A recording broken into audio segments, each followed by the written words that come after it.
स्वागत है। आज हम आपको हनुमान जी का बजरंगबली का दिव्य मंत्र सुनाने जा रहे हैं। प्रिय भक्तों, कहते हैं जो भी भक्त सच्चे मन से हनुमान जी के इस दिव्य मंत्र का 108 बार जाप कर लेता है, बजरंगबली उसकी सभी मनोकामनाएं पूर्ण करते हैं, उसके सभी संकटों को दूर करते हैं, उसके सभी शत्रुओं का नाश करते हैं तथा उसके घर में सुख समृद्धि आती है, उसके ऊपर अथाह धन की वर्षा होती है और उसकी सभी परेशानियां दूर होती हैं। तो चलिए जानते हैं हनुमान जी का बजरंगबली का वो दिव्य मंत्र। उससे पहले यदि आपने मेरी इस वीडियो को लाइक नहीं किया तो लाइक कर दे और चैनल पर नए हैं तो चैनल को जल्दी से जल्दी सब्सक्राइब कर दे।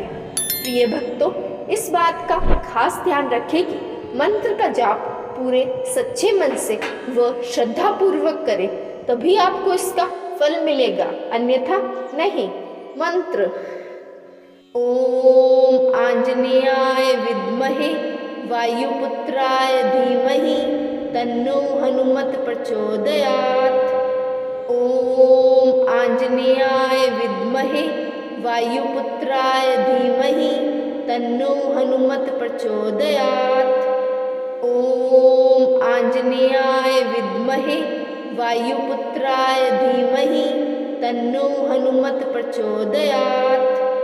ओम आंजनेयाय विद्महे वायुपुत्राय धीमहि तन्नो हनुमत प्रचोदयात्। ओम आंजनेयाय विद्महे वायुपुत्राय धीमहि तन्नो हनुमत प्रचोदयात्। ओम आंजनेयाय विद्महे वायुपुत्राय धीमहि तन्नो हनुमत प्रचोदयात्। ओम आंजनेयाय विद्महे वायुपुत्राय धीमहि तन्नो हनुमत प्रचोदयात्। ओम आंजनेयाय विद्महे वायुपुत्राय धीमहि तन्नो हनुमत प्रचोदयात्। ओम आंजनेयाय विद्महे वायुपुत्राय धीमहि तन्नो हनुमत प्रचोदयात्। ओम आंजनेयाय विद्महे वायुपुत्राय धीमहि तन्नो हनुमत प्रचोदयात्। ओम आंजनेयाय विद्महे वायुपुत्राय धीमहि तन्नो हनुमत प्रचोदयात्। ओम आंजनेयाय विद्महे वायुपुत्राय धीमहि तन्नो हनुमत प्रचोदयात्। ओम आंजनेयाय विद्महे वायुपुत्राय धीमहि तन्नो हनुमत प्रचोदयात्। ओम आंजनेयाय विद्महे वायुपुत्राय धीमहि तन्नो हनुमत प्रचोदयात्। ओम आंजनेयाय विद्महे वायुपुत्राय धीमहि तन्नो हनुमत प्रचोदयात्। ओम आंजनेयाय विद्महे वायुपुत्राय धीमहि तन्नो हनुमत प्रचोदयात्। ओम आंजनेयाय विद्महे वायुपुत्राय धीमहि तन्नो हनुमत प्रचोदयात्। ओम आंजनेयाय विद्महे वायुपुत्राय धीमहि तन्नो हनुमत प्रचोदयात्। ओम आंजनेयाय विद्महे वायुपुत्राय धीमहि तन्नो हनुमत प्रचोदयात्। ओम आंजनेयाय विद्महे वायुपुत्राय धीमहि तन्नो हनुमत प्रचोदयात्। ओम आंजनेयाय विद्महे वायुपुत्राय धीमहि तन्नो हनुमत प्रचोदयात्। ओम आंजनेयाय विद्महे वायुपुत्राय धीमहि तन्नो हनुमत प्रचोदयात्। ओम आंजनेयाय विद्महे वायुपुत्राय धीमहि तन्नो हनुमत प्रचोदयात्। ओम आंजनेयाय विद्महे वायुपुत्राय धीमहि तन्नो हनुमत प्रचोदयात्। ॐ आंजनेयाय विद्महे वायुपुत्राय धीमहि तन्नो हनुमत प्रचोदयात्। ॐ आंजनेयाय विद्महे वायुपुत्राय धीमहि तन्नो हनुमत प्रचोदयात्। ॐ आंजनेयाय विद्महे वायुपुत्राय धीमहि तन्नो हनुमत प्रचोदयात्। ॐ आंजनेयाय विद्महे वायुपुत्राय धीमहि तन्नो हनुमत प्रचोदयात्। ॐ आंजनेयाय विद्महे वायुपुत्राय धीमहि तन्नो हनुमत प्रचोदयात्। ॐ आंजनेयाय विद्महे वायुपुत्राय धीमहि तन्नो हनुमत प्रचोदयात्। ॐ आंजनेयाय विद्महे वायुपुत्राय धीमहि तन्नो हनुमत प्रचोदयात्। ॐ आंजनेयाय विद्महे वायुपुत्राय धीमहि तन्नो हनुमत प्रचोदयात्। ॐ आंजनेयाय विद्महे वायुपुत्राय धीमहि तन्नो हनुमत प्रचोदयात्। ॐ आंजनेयाय विद्महे वायुपुत्राय धीमहि तन्नो हनुमत प्रचोदयात्। ॐ आंजनेयाय विद्महे वायुपुत्राय धीमहि तन्नो हनुमत प्रचोदयात्। ॐ आंजनेयाय विद्महे वायुपुत्राय धीमहि तन्नो हनुमत प्रचोदयात्। ॐ आंजनेयाय विद्महे वायुपुत्राय धीमहि तन्नो हनुमत प्रचोदयात्।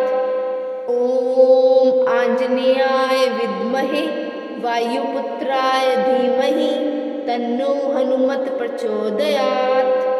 ॐ आंजनेयाय विद्महे वायुपुत्राय धीमहि तन्नो हनुमत प्रचोदयात्। ॐ आंजनेयाय विद्महे वायुपुत्राय धीमहि तन्नो हनुमत प्रचोदयात्। ॐ आंजनेयाय विद्महे वायुपुत्राय धीमहि तन्नो हनुमत प्रचोदयात्। ॐ आंजनेयाय विद्महे वायुपुत्राय धीमहि तन्नो हनुमत प्रचोदयात्। ॐ आंजनेयाय विद्महे वायुपुत्राय धीमहि तन्नो हनुमत प्रचोदयात्। ॐ आंजनेयाय विद्महे वायुपुत्राय धीमहि तन्नो हनुमत प्रचोदयात्। ॐ आंजनेयाय विद्महे वायुपुत्राय धीमहि तन्नो हनुमत प्रचोदयात्। ॐ आंजनेयाय विद्महे वायुपुत्राय धीमहि तन्नो हनुमत प्रचोदयात्। ॐ आंजनेयाय विद्महे वायुपुत्राय धीमहि तन्नो हनुमत प्रचोदयात्। ॐ आंजनेयाय विद्महे वायुपुत्राय धीमहि तन्नो हनुमत प्रचोदयात्। ॐ आंजनेयाय विद्महे वायुपुत्राय धीमहि तन्नो हनुमत प्रचोदयात्। ॐ आंजनेयाय विद्महे वायुपुत्राय धीमहि तन्नो हनुमत प्रचोदयात्। ॐ आंजनेयाय विद्महे वायुपुत्राय धीमहि तन्नो हनुमत प्रचोदयात्। ॐ आंजनेयाय विद्महे वायुपुत्राय धीमहि तन्नो हनुमत प्रचोदयात्। ॐ आंजनेयाय विद्महे वायुपुत्राय धीमहि तन्नो हनुमत प्रचोदयात्। ॐ आंजनेयाय विद्महे वायुपुत्राय धीमहि तन्नो हनुमत प्रचोदयात्। ॐ आंजनेयाय विद्महे वायुपुत्राय धीमहि तन्नो हनुमत प्रचोदयात्। ॐ आंजनेयाय विद्महे वायुपुत्राय धीमहि तन्नो हनुमत प्रचोदयात्। ॐ आंजनेयाय विद्महे वायुपुत्राय धीमहि तन्नो हनुमत प्रचोदयात्। ॐ आंजनेयाय विद्महे वायुपुत्राय धीमहि तन्नो हनुमत प्रचोदयात्। ॐ आंजनेयाय विद्महे वायुपुत्राय धीमहि तन्नो हनुमत प्रचोदयात्। ॐ आंजनेयाय विद्महे वायुपुत्राय धीमहि तन्नो हनुमत प्रचोदयात्। ॐ आंजनेयाय विद्महे वायुपुत्राय धीमहि तन्नो हनुमत प्रचोदयात्। ॐ आंजनेयाय विद्महे वायुपुत्राय धीमहि तन्नो हनुमत प्रचोदयात्। ॐ आंजनेयाय विद्महे वायुपुत्राय धीमहि तन्नो हनुमत प्रचोदयात्। ॐ आंजनेयाय विद्महे वायुपुत्राय धीमहि तन्नो हनुमत प्रचोदयात्। ॐ आंजनेयाय विद्महे वायुपुत्राय धीमहि तन्नो हनुमत प्रचोदयात्। ॐ आंजनेयाय विद्महे वायुपुत्राय धीमहि तन्नो हनुमत प्रचोदयात्।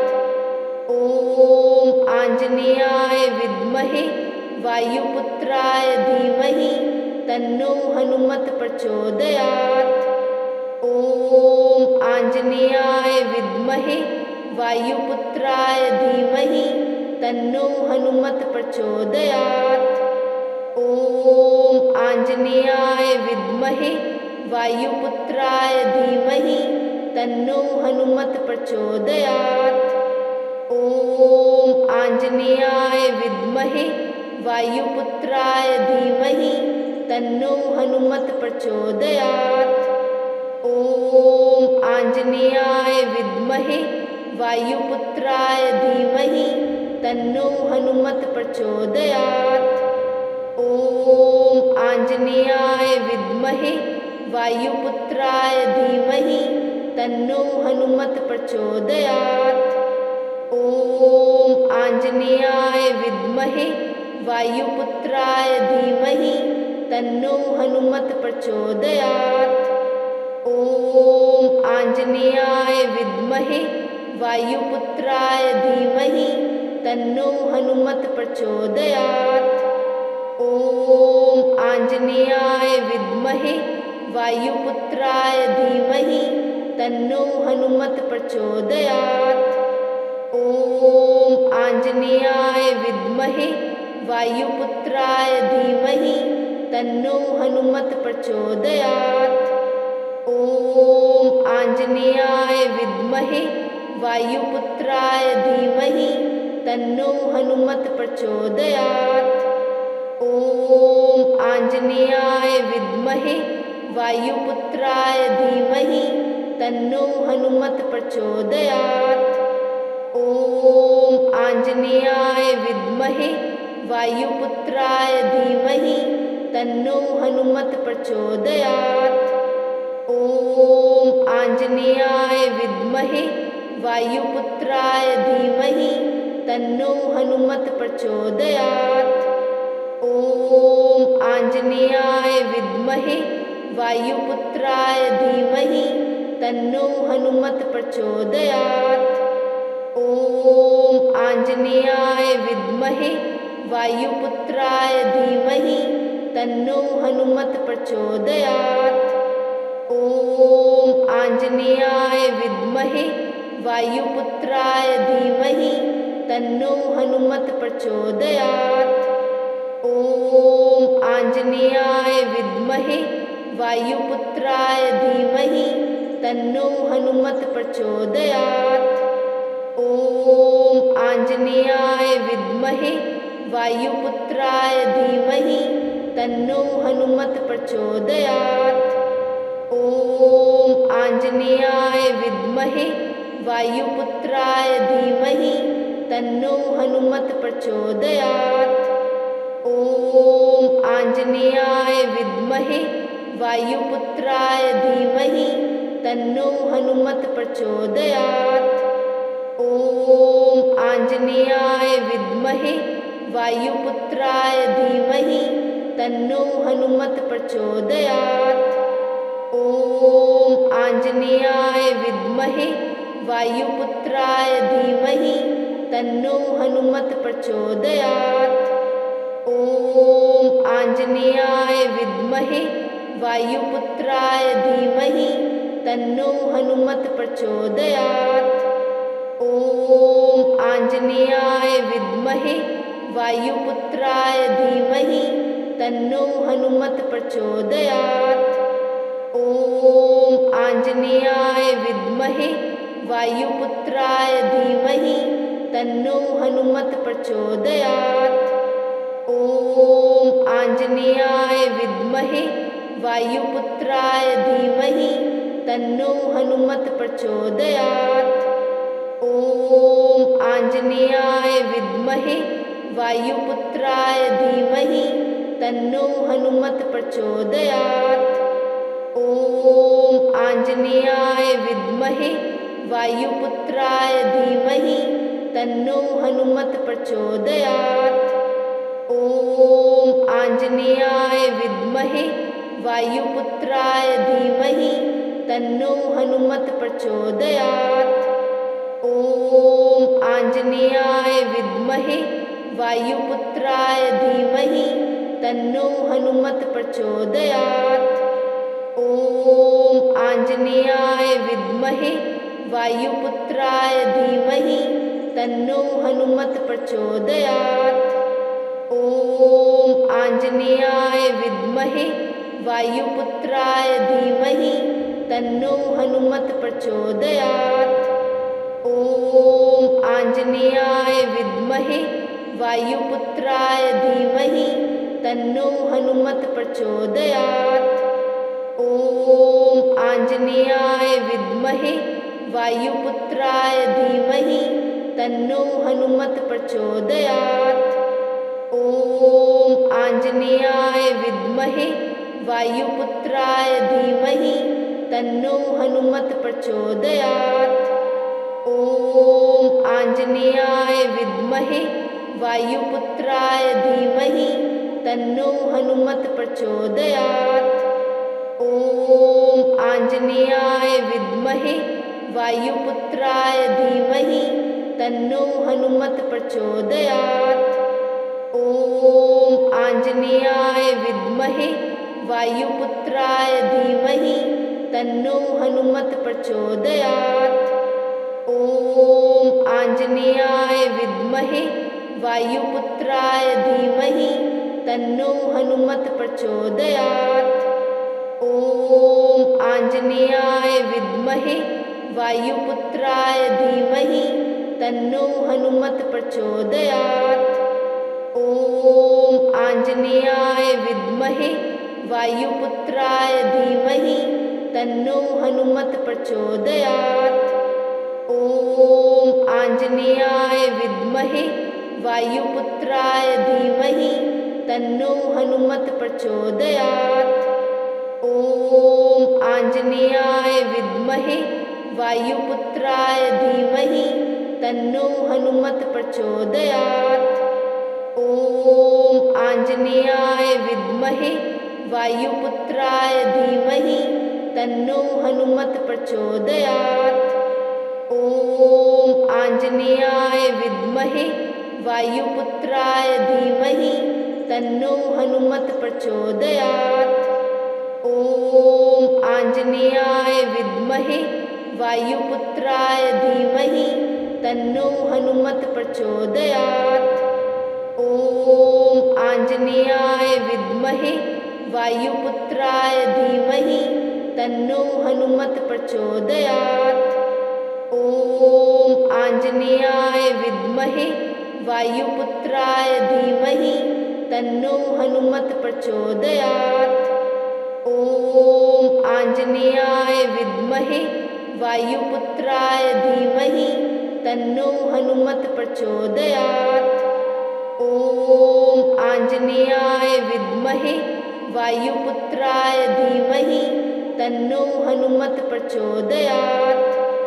ॐ आञ्जनेयाय विद्महे वायुपुत्राय धीमहि तन्नो हनुमत् प्रचोदयात्। ॐ आञ्जनेयाय विद्महे वायुपुत्राय धीमहि तन्नो हनुमत् प्रचोदयात्। ॐ आञ्जनेयाय विद्महे वायुपुत्राय धीमहि तन्नो हनुमत् प्रचोदयात्। ॐ आञ्जनेयाय विद्महे वायुपुत्राय धीमहि तन्नो हनुमत् प्रचोदयात्।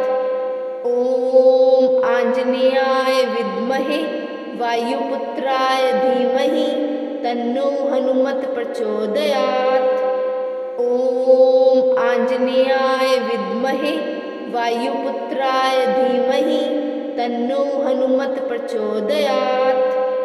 ॐ आञ्जनेयाय विद्महे वायुपुत्राय धीमहि तन्नो हनुमत् प्रचोदयात्। ॐ आञ्जनेयाय विद्महे वायुपुत्राय धीमहि तन्नो हनुमत् प्रचोदयात्। ॐ आञ्जनेयाय विद्महे वायुपुत्राय धीमहि तन्नो हनुमत् प्रचोदयात्। ॐ आञ्जनेयाय विद्महे वायुपुत्राय धीमहि तन्नो हनुमत् प्रचोदयात्। ॐ आञ्जनेयाय विद्महे वायुपुत्राय धीमहि तन्नो हनुमत् प्रचोदयात्। ॐ आञ्जनेयाय विद्महे वायुपुत्राय धीमहि तन्नो हनुमत् प्रचोदयात्। ॐ आञ्जनेयाय विद्महे वायुपुत्राय धीमहि तन्नो हनुमत् प्रचोदयात्। ॐ आञ्जनेयाय विद्महे वायुपुत्राय धीमहि तन्नो हनुमत् प्रचोदयात्। ॐ आञ्जनेयाय विद्महे वायुपुत्राय धीमहि तन्नो हनुमत् प्रचोदयात्। ॐ आञ्जनेयाय विद्महे वायुपुत्राय धीमहि तन्नो हनुमत् प्रचोदयात्। ॐ आञ्जनेयाय विद्महे वायुपुत्राय धीमहि तन्नो हनुमत् प्रचोदयात्। ॐ आञ्जनेयाय विद्महे वायुपुत्राय धीमहि तन्नो हनुमत् प्रचोदयात्। ॐ आञ्जनेयाय विद्महे वायुपुत्राय धीमहि तन्नो हनुमत् प्रचोदयात्।